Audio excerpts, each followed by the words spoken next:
Hello and welcome to lecture number 51. This is topic 3.16, the Great Migration. There's two learning objectives today, and the first one is to describe the causes of the Great Migration. The Great Migration was one of the largest internal migrations in U.S. history. It lasted from the 1910s to the 1970s and was the first major voluntary migration of African Americans. The previous ones were the Middle Passage and the domestic slave trade. The migration happened in waves. In total, 6 million African Americans relocated to northern cities. Initially, the waves were younger. Most people moving had been born in the 1880s and 1890s, and they had no recollection of slavery. Therefore, they had a brighter outlook and future for what they had believed they should achieve as citizens of this country. The migration often happened via chain migration, meaning that one family member, a father, sister, or uncle, would move to the north first, find a job or place to live, and then send for the rest of the family. All other acquaintances or family members would follow to the same city. This resulted in entire communities from one town living in one neighborhood across various urban cities in the north. Migrants settled in the north, the Midwest, and the western United States in major cities like New York City, Philadelphia, Chicago, Cleveland, and Los Angeles. The black population outside of the South doubled by 1940, and from the table on the screen, you can see that the decade with the largest amount of migration was in the 1940s. Why the migration happened relates to several different causes. The first we'll look at are economic causes. Jobs in the North and labor shortages caused by World War I and World War II drew African Americans to northern cities to fill labor gaps, as they were offering higher wages than those available in the South. Also, the wars interrupted European migrations, which had been the traditional source of cheap labor for northern cities. This interruption was significant because during periods of heavy European immigration in the late 1800s, labor supply had kept wages low for both black and white workers. Because of the wars, European countries increased their demand for American goods, and to fill labor shortages, labor agents were sent to recruit southern black workers for jobs in industrial factories like steel mills, railroads, and meatpacking plants in Chicago, and the automobile industry in Detroit. African Americans found exponentially better pay. In the North, black workers could make a full month's wage in 1 week compared to their wages in the South. This economic opportunity was a huge draw for those seeking better financial conditions. However, some had to escape the limitations of sharecropping contracts or debt that tied them to the land. As sharecroppers, they could not leave in the middle of a growing season and had to wait until the end of the season when accounts with landowners were settled. At that point, sharecroppers would either make some profit or owe money, leading to a difficult conversation about leaving. There were also environmental push factors. A series of floods in the early 1900s displaced thousands of farmers in Mississippi and Alabama. The Great Mississippi Flood of 1927 was especially devastating. Around 500 people died and over 630,000 were directly affected. This event was one of the deadliest natural disasters in U.S. history, with 94% of those affected being African American. The federal government's inadequate response also revealed stark racial disparities in relief efforts, as supplies and means of evacuation after flooding were given strictly to white citizens, with blacks receiving only the leftovers. The Mississippi Delta region was particularly impacted, and many found it easier to start over elsewhere rather than to rebuild in the South. Additionally, boll weevil infestations were another environmental push factor. These small insects destroyed millions of acres of cotton crops, further reducing the income that sharecroppers could earn. Spoiled crops were another problem. As a result of soil exhaustion or weather events like drought, the land was less capable of producing healthy crops. So the susceptibility to crop spoiling on the fields was another factor for southern black farmers to make their way north. Social causes were also significant push factors in the form of discrimination, lynching, and racial violence. African Americans relocated to the North in search of safety for their families. Lynching became common in the South during the 1890s, with over 1,000 lynchings occurring in that decade alone. In the first decade of the 20th century, there were about 800 lynchings. This period marked a violent backlash to the progress black Americans were making during Reconstruction, when black political power briefly expanded before the establishment of Jim Crow laws. Discrimination and segregation through Jim Crow laws made life in the South unbearable. African Americans lived in constant fear of being wrongly accused of a crime, and they risked being lynched, mutilated, or killed without a trial. By the early 1900s, race riots and massacres further terrorized black communities. The 1906 Atlanta race riot, the 1917 East St. Louis riots, the 1919 Elaine massacre in Arkansas, and the 1921 Tulsa Race Massacre were particularly violent events documented by journalists like Ida B. Wells Barnett. Though African Americans fled Southern violence, they still faced discrimination in the North, though it was less overt. For example, YMCA facilities in northern cities often barred black men from using their services. Racial tensions in northern cities also led to violent incidents such as the 1919 Chicago race riot. Despite these challenges, northern migrants could vote for the first time in their lives, which was a significant enough incentive for moving. Transportation and communication improvements also facilitated migration.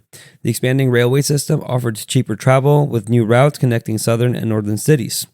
Two major railroads were particularly important: the Illinois Central Railroad, which connected New Orleans to Chicago, and the Atlantic Coast Line Railroad, which connected Florida to New York City.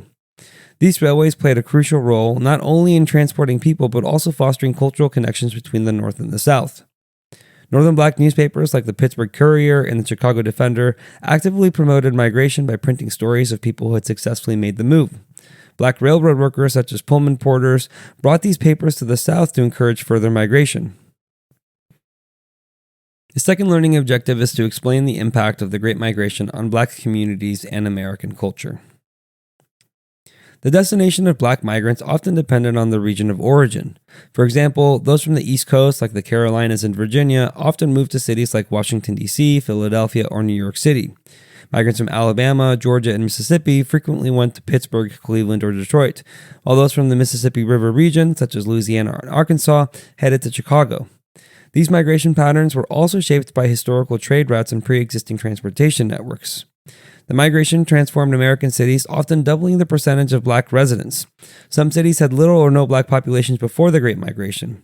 Housing segregation led to black residents concentrating in specific neighborhoods, such as Harlem and New York City. This created new cultural hubs, despite the fact that black families often paid higher rents than their white counterparts for similar apartments in other parts of the city. Despite housing discrimination, black cultural movements flourished, such as the Harlem Renaissance. This movement began in the 1920s, and it was a major artistic and intellectual revival led by figures like Langston Hughes and Zora Neale Hurston, whose work celebrated black identity. People often moved in groups, and entire communities sometimes relocated together. Church congregations and migration clubs played a vital role in facilitating the mass movements, helping entire cities and towns move en masse.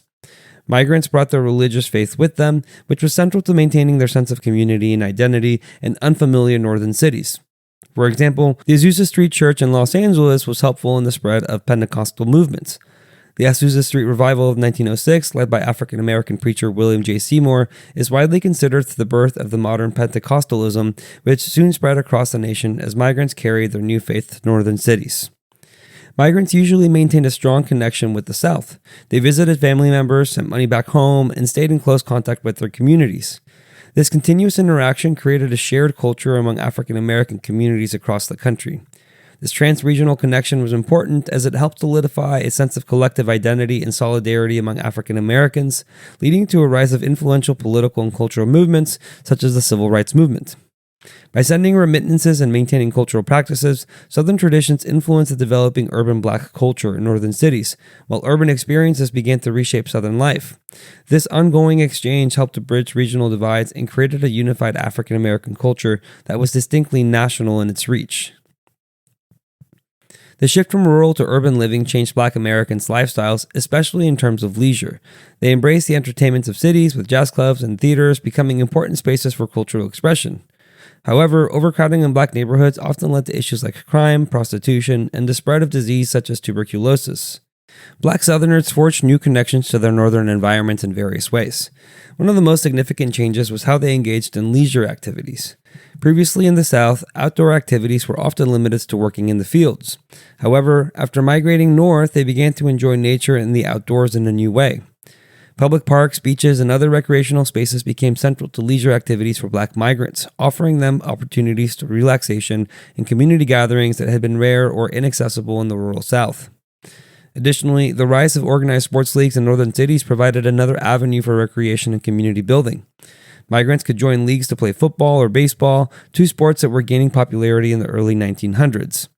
Baseball in particular became a key sport for African American communities, leading to the establishment of the Negro Leagues in 1920, which provided a platform for black athletes at a time when Major League Baseball was segregated. These leagues became not only a source of pride, but also a powerful symbol of black excellence and resilience. The involvement in sports also helped foster new social networks and contributed to the overall development of Black urban culture. As migrants adjusted to city life, participation in team sports, whether at local parks or in more organized settings, provided a sense of camaraderie and belonging, helping them navigate their environments while maintaining community cohesion. Once the Great Migration was in full swing in the 1900s, Southerners began to respond to the massive outflow of underpaid and disempowered Black laborers. As more African Americans left the South, Southern employers and plantation owners became increasingly worried that they would not have enough workers to maintain their plantations. Since sharecroppers and tenant farmers were finding new opportunities in the North, Southerners actively resisted the migration.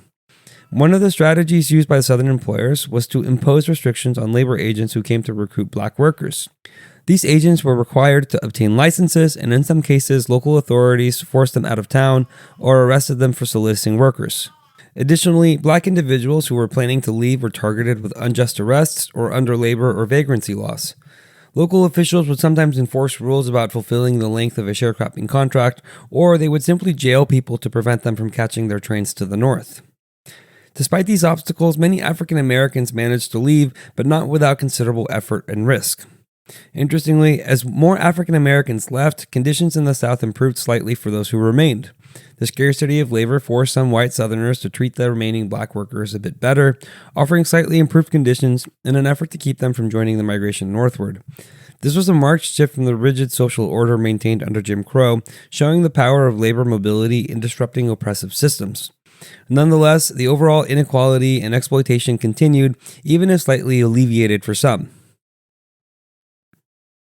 The National Urban League, founded in New York City in 1910, was an interracial organization established by Ruth Standish Baldwin, a white philanthropist, and Dr. George Edmund Haynes, a prominent Black scholar and sociologist. Its primary mission was to help Black migrants acclimate to urban life, especially during the Great Migration.